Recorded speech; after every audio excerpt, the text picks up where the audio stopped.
Antes de terminar la campaña noruega, los alemanes iniciaron el ataque al oeste, hacia Holanda, Bélgica y Luxemburgo. El plan era continuar la guerra relámpago que tan exitosa se había demostrado en Polonia. En vanguardia se dispusieron 10 divisiones blindadas, una de paracaidistas y otra de aerotransportables. 125 divisiones más deberían progresar al amparo del éxito de la vanguardia.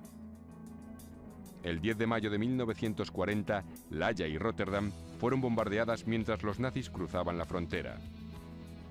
4 batallones y un regimiento aerotransportado fueron lanzados sobre Rotterdam, Dordrecht y Moerdijk, mientras que La Haya caía ante un batallón de paracaidistas y 2 regimientos aerotransportados. El bombardeo de las ciudades sirvió de fondo al paso de una división Panzer que avanzó sin obstáculos hasta enlazar con los aerotransportados de Rotterdam. 2 días más tarde, Holanda entera caía bajo las botas alemanas. El grueso del ataque a Bélgica recayó en el 6º Ejército de Reichenau, quien se encontró con una dura oposición en el fuerte Ebenemael. 500 soldados aerotransportados cayeron sobre los puentes por sorpresa, tomándolos y permitiendo el avance hacia el oeste de 2 divisiones Panzer, al tiempo que el fuerte caía irremisiblemente. Convencidos los aliados de que el ataque principal se estaba produciendo en Bélgica, el avance de los blindados del 19º Cuerpo de Guderian y 50 divisiones más por las Ardenas fue apenas un paseo, al que los franceses solo pudieron oponer algunas unidades de caballería y la primera división. Con el objetivo de impedir la llegada a la costa, tropas francesas, británicas y belgas formaron una barrera que, no obstante, no pudo impedir la toma de Abbeville por la 2ª División Panzer, lo que le situaba en su retaguardia. La única oposición contundente se produjo el 21 de mayo en Arras, cuando 70 carros pesados británicos tropezaron con el 25 Regimiento Panzer de Rommel. Sin embargo, el intento británico fue detenido, no sin causar cuantiosas bajas entre las filas alemanas. Cercadas Boulogne, Calais y Gravelines, la única vía de escape para unas tropas exhaustas era el puerto de Dunkerque.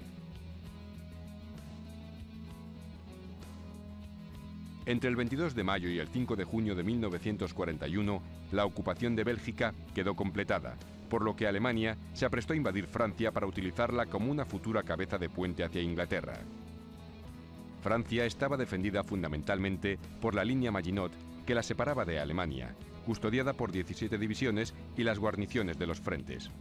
Entre la línea y la costa se contaba con los ejércitos segundo, cuarto, sexto, séptimo y décimo, que integraban 43 divisiones de infantería y 3 de caballería ligera. Solo disponían de 36 autoblindados y 3 divisiones acorazadas, que sumaban apenas 40 carros. En la retaguardia se confiaba en reorganizar los restos del ejército belga para disponer de 60 divisiones el 15 de julio, poco frente a las 130 alemanas, 10 de ellas acorazadas. Por su parte, mientras el 18º Ejército alemán se ocupaba de Dunkerque, las 10 Panzerdivisionen se reorganizaron en 5, 3 asignadas a Bock y 2 a Rundstedt. El 15º Panzerkorps de Bock se situó entre la costa y Amiens, mientras que el 14º y el 16º se pusieron en marcha por el curso medio del Somme hacia las cabezas de puente de Amiens y Peronne. En una segunda fase, el Panzergruppe de Guderian avanzó en dirección a Chalons, asentándose en la retaguardia de la línea Maginot. Por su parte, el 39º Panzerkorps habría de cruzar el Aisne y proyectarse hacia Reims, mientras que el 41º de Guderian efectuaría la ofensiva de la Champagne. El 5 de junio, los alemanes se lanzaron a una ofensiva en masa en un frente de 650 kilómetros, desde Abbeville hasta el Alto Rin. Tras 2 días de defensa tenaz, el frente se hundió, resistiendo solo algunas bolsas aliadas tras la línea Maginot. Los alemanes cruzaron el Sena el día 9. Después, los blindados avanzaron a toda velocidad, ocupando puentes y ciudades. El debilitamiento de Francia forzó el oportunismo de Mussolini, quien el 10 de junio le declaró la guerra, iniciando un tímido avance a través de la frontera alpina. El 14 de junio, tras la caída de París bajo las botas alemanas, la ocupación continuó en los días siguientes con las tomas de Dijon, Lyon, Vichy, Angulema o Nantes. Media Francia había sido invadida y el gobierno se verá obligado a capitular.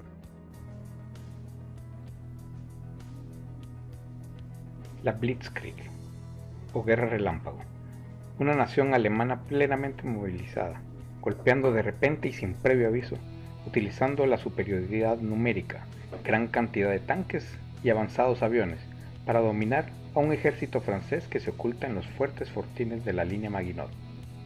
Los alemanes, bajo este punto de vista, eran superiores a los franceses en estrategia, en los recursos y en la voluntad fanática de pelea, y esto logrado por el adoctrinamiento ideológico y el mando centralizado. Sin embargo, los franceses ya lo sabían, desde la caída de Polonia y más tarde la de Noruega. En marzo, el servicio de inteligencia francés había adquirido un conocimiento bastante preciso de la escalada militar en el Sedán. El agregado militar francés en Suiza había informado de que los alemanes habían construido 8 puentes militares a lo largo del Rin e incluso predijo con razón que los alemanes atacarían hacia Sedán entre el 8 y el 10 de mayo. Lamentablemente, el reconocimiento aéreo francés estaba totalmente o casi ausente. Nadie creía que el informe de un piloto de bombardero francés había visto una larga columna de 70 kilómetros de largo de vehículos alemanes, todos con sus luces encendidas, moviéndose a las Ardenas. En nuestros recuerdos vagos de empujes relámpago, recordamos que las formaciones de tanques eran acompañadas por un ejército alemán que caminaba en 1940. La mayoría de los suministros eran tirados por carros de caballos. Todavía en 1943, la típica división de infantería alemana tenía 942 vehículos de motor y 1133 tirados por caballos. Y para sus suministros se requería el doble de toneladas de heno y avena que usarlos de combustible. Por otro lado, el fanatismo. Ambas naciones estaban golpeadas y no existe ninguna evidencia que el fanatismo de los oficiales de la SS haya hecho alguna diferencia. Resulta ser que los alemanes pelearon fuertemente, tanto en 1940 como en 1944, cuando la Armada Aliada los hacía retirarse. En cualquier nación se pelea con una mezcla de sentimiento entre miedo y deseo de no desalentar a los compañeros del escuadrón. Los recursos. En 1939 el ejército francés contaba con más de 2.342 tanques, en comparación con los 2.171 en los alemanes. Los mejores tanques eran franceses y eran más grandes, más poderosos y mejores que los alemanes.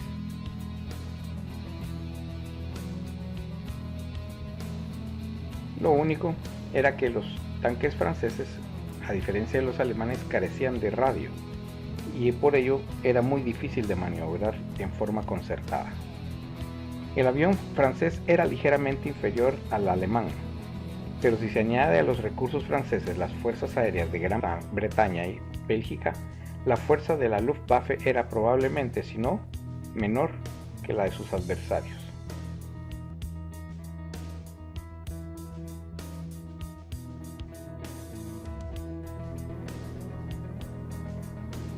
Al entrar en la prisión de máxima seguridad de Huntsville, Texas, el profesor John J. DiLulio Jr. notó que los presos estaban vestidos con uniformes blancos, se movían tranquilamente y hablaban con los guardias respetuosamente. Se dirigían a ellos como señor o jefe. Las celdas eran sobrias, pero estaban limpias. Los pasillos estaban igualmente limpios y no habían ventanas rotas. La comida en el comedor era saludable y abundante. Había una baja tasa de violencia. Las instalaciones estaban extraordinariamente limpias y libres de perturbaciones. El Estado ofrecía una gama completa de servicios médicos y educativos, en una gran variedad de industrias de la prisión, que iban desde agricultura a la programación de computadoras. Entre los estados más grandes, escribió Bruce Jackson, solo los prisioneros de Texas están en menor riesgo en la cárcel que fuera de ella. Por otro lado, en la prisión de Jackson, Michigan, existía un ambiente ruidoso, lleno de tensión. En lugar de uniformes, los reclusos llevaban la ropa que más les parecía. Se movían a voluntad y hablaban frecuentemente amenazando y con lenguaje soez y vulgar. La tasa de suicidios es mucho menor en Texas que entre los reclusos de Michigan. Las cosas eran aún peor en la prisión de máxima seguridad de Walpole, Massachusetts. Ahí se vieron reclusos en las camas con las sábanas envueltas alrededor de ellos, estilo momia. Un oficial explicó que era para mantener a las cucarachas alejadas. Existía demasiada violencia. La cantidad y calidad de comida eran erráticas. Algunos días no había ni siquiera un café caliente disponible. Sin embargo, el orden en las prisiones de Texas no resultó ser permanente. Comenzando alrededor de 1983, el nivel de violencia y desorden aumentó. Mientras que no hubo homicidios dentro de una prisión en Texas en 1978, para 1983 había 10 y en 1984 hubo 25. En 6 años la tasa de homicidios aumentó 6 veces. Los corredores, que una vez estaban impecables, llegaron a ser un basurero. Las ventanas que antes estaban limpias, ahora estaban sucias y rotas. La diferencia entre las prisiones no era el dinero. Los gastos del estado por recluso fueron mucho mayores en Michigan y la mayoría de los otros estados grandes de lo que era en Texas. Tampoco era la cantidad de empleados.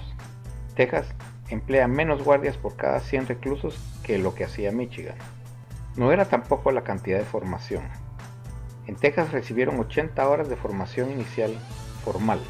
En Michigan recibían 640. No fue tampoco la ausencia de hacinamiento.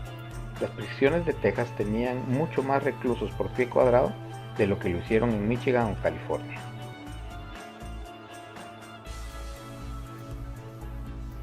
Hacia la década de los 70, la secundaria Carver en Atlanta, Georgia, se había convertido en un caso perdido para la educación.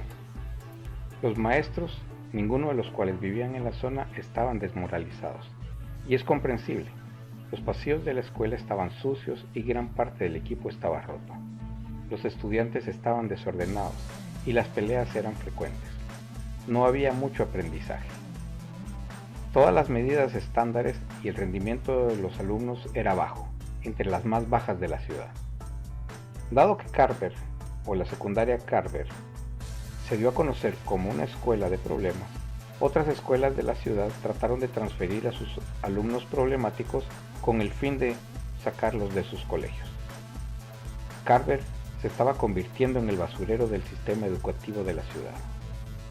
En la década de los 80, era difícil creer que alguien alguna vez había considerado el cierre de Carver. Los pasillos y las aulas estaban limpias, el equipo funcionaba, los estudiantes estaban pulcramente vestidos y educados, y parecía que se enorgullecían de su escuela secundaria. Algunos profesores se habían ido, pero la mayoría de los alumnos se quedaron y estaban entusiasmados con lo que estaban logrando en las aulas. Los niveles de rendimiento se habían levantado, aunque no por mucho. Lejos de ser visto como un vertedero o un basurero, los estudiantes de otros vecindarios pobres buscaban las transferencias a Carver. En Carver, ni el profesorado ni el alumnado cambiaron. Esencialmente los mismos profesores enseñaban a los mismos alumnos que antes de la transformación.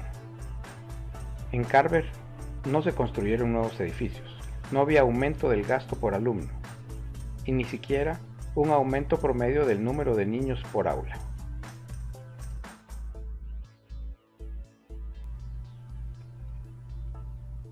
Este libro comienza con información breve sobre las diferencias entre 3 tipos comunes e importantes de gobierno en organizaciones, es decir, entre burocracias. El siguiente capítulo tratará de explicar por qué estas organizaciones con tareas similares difieren en su comportamiento, o en el caso de Carver, cómo cambió su comportamiento. La razón para proceder de esta manera no es para enseñar al lector cómo dirigir un ejército, una prisión o una escuela. Más bien es para recordarnos sobre la burocracia, que es un fenómeno complejo y variado. No es una categoría simple o epíteto político. En el debate recurrente sobre qué tan grande y presumiblemente la forma burocrática debería de ser el gobierno, todos los lados tienden a tratar a las agencias gubernamentales como estereotipos. Los liberales, por su lado, quieren que el gobierno desempeñe un papel importante en la sociedad, y a menudo minimizan los problemas creados por el dominio burocrático. Se asume que los problemas se pueden resolver simplemente gastando más dinero, construyendo mejores instalaciones, contratar mejores personas o que los clientes de las agencias tengan mejores derechos. Los conservadores, por su lado, quieren que el gobierno juegue un papel menor en nuestras vidas y se burlan de los liberales. Posiblemente las prisiones y las escuelas puedan estar mejor manejadas por la empresa privada, pero en un futuro próximo, esta nación, como la mayoría, dependerá en gran medida de las cárceles públicas y las escuelas para alcanzar la justicia penal y los objetivos educativos. Las empresas de seguridad privada cada vez son más y están en crecimiento, pero los departamentos de policía públicas están aquí para quedarse. La canalización de asuntos exteriores no es una broma, y en su mayor parte solo se puede hacer en una burocracia pública. Si miramos las burocracias de abajo hacia arriba, podemos evaluar el grado en que sus sistemas de gestión y las disposiciones administrativas están bien o mal adaptadas a las funciones que realizan realmente. Al tomar esta perspectiva, podemos explicar el comportamiento que de otro modo parece desconcertante. Cuando la Autoridad del Valle de Tennessee fue creado en la década de 1930, fue atacada por los conservadores porque amenazaba el bienestar de las empresas eléctricas privadas. En unas pocas décadas estaba siendo criticado por los liberales ya que se comportaba como una utilidad privada. Cuando Robert McNamara fue secretario de Defensa en 1960, elevó el presupuesto militar, pero este fue rechazado por los altos mandos militares. Cuando Melvin Laird fue secretario de Defensa en la década de los 70, se cortó el presupuesto militar, y esto fue del agrado de los altos mandos militares. Durante años, el Departamento de Estado contrató a ciudadanos soviéticos, muchos, si no todos, los cuales eran agentes de la KGB, para ser cocineros, choferes y reparadores en la Embajada de Estados Unidos en Moscú.